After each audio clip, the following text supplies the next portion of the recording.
New chapter start करेंगे जिसका नाम है समझदार किसान यानी बुद्धिमान किसान।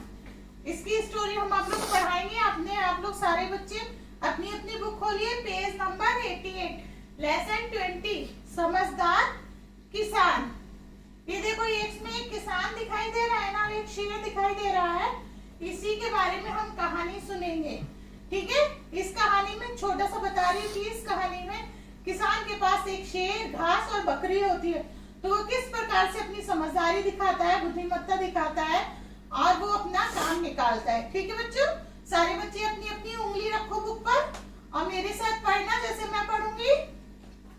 एक किसान था, उसे एक नदी पार करनी थी। उसके पास एक शेर, घास का एक गट्ठर और एक बकरी थी। गट्ठर मीन्स होता है बहुत सारी लकड़ियों का समूह, जो हम लोग रस्सी में बांध के इकट्ठा कर लेते हैं, उसको हम गट्ठर बोलते हैं। नदी पार करने के लिए घाट पर एक छोटी सी नाव खड़ी थी। घाट मीन्स होता है नदी का किनारा। एक बार में सिर्फ 2 ही लोग पार जा सकते थे, वरना नाव डूब जाती। जो वो नाव थी वो बहुत छोटी थी, उसमें ज्यादा सामान नहीं रख सकते। आपने देखा है नाव में बहुत सारे लोग इकट्ठे हो जाते हैं और नदी पार करते हैं, लेकिन जो किसान के पास नाव थी वो नदी के पार खड़ी थी, उसमें बस 2 ही लोग इकट्ठे हो सकते थे, जा सकते थे, वरना नाव में वजन ज्यादा हो जाता और नाव डूब जाती। क्योंकि नाव तो पानी की होती है और वो हल्की होती है, इसीलिए पानी में तैरती है। तो नदी में वजन ज्यादा होने पर नाव में पानी वो डूब जाती है। तो किसान सोचने लगा कि अब क्या करूं। किसान परेशान था। किसान बोला, अब तो मेरे पास इतना सामान है, उसके पास शेर है, घास की गठरी है और एक बकरी है, तो वो इतना सामान है तो उसे सब ले जाना है नदी के पार, तो वो कैसे ले जाएगा। यदि मैं पहले शेर को ले जाता हूँ तो बकरी पीछे से घास खा लेगी। वो सोचता है कि अगर मैं शेर को ले जाऊंगा तो बकरी घास खा लेगी, क्योंकि बकरी तो शाकाहारी होती है और वो घास ही खाती है। तो जब सामने खाएगी तो किसान भगा देगा और पीछे अगर छोड़ जाएगा तो वो घास खा लेगी, उसे तो कोई रोकने वाला नहीं होगा। अब मैं क्या करूं। यदि घास को ले जाता हूं, अगर वो घास को ले जाता हो तो शेर और बकरी है, तो शेर क्या करेगा, बकरी को खा जाएगा। तो मेरे पीठ फेरते ही शेर बकरी को खा जाएगा। पीठ फेरना मतलब पीछे मुड़ के जाना। बकरी को ले जाना ठीक होगा और इसे दूसरे किनारे पर छोड़कर फिर मैं शेर को ले जाऊंगा। वो कहता है मैं सबसे पहले बकरी को ले जाऊंगा, क्योंकि घास तो शेर खाएगा नहीं, तो इसीलिए मैं बकरी को ले जाऊंगा तो वो ठीक रहेगा।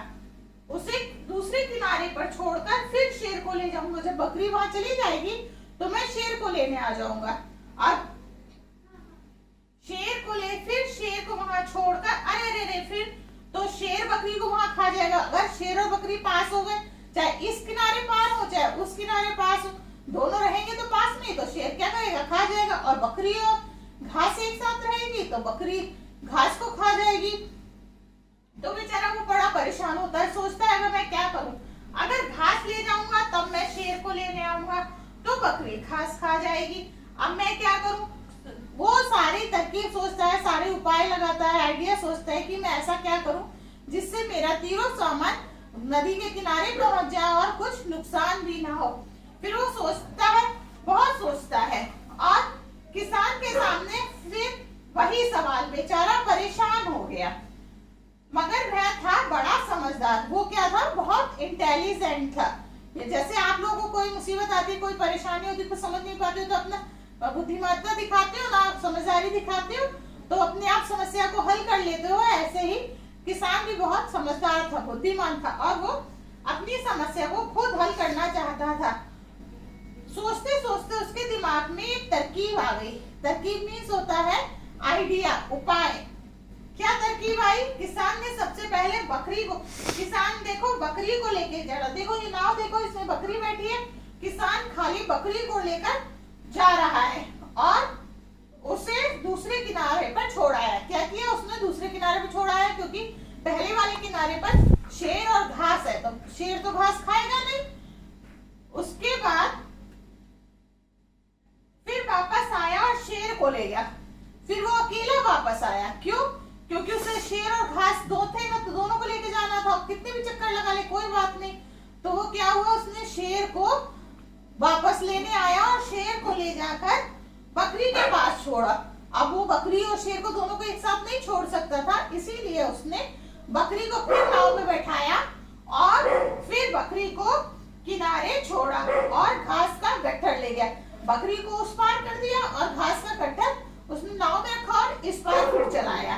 अब घास और शेर दो लोग हो गए और बकरी अकेली रह गई। शेर के पास छोड़कर वापस आया और बकरी को ले गया। इसी तरह से उसने क्या किया, बिना किसी नुकसान के नदी पार कर ली और अपने घर को चल दिया। खुशी खुशी अपने घर को चल दिया।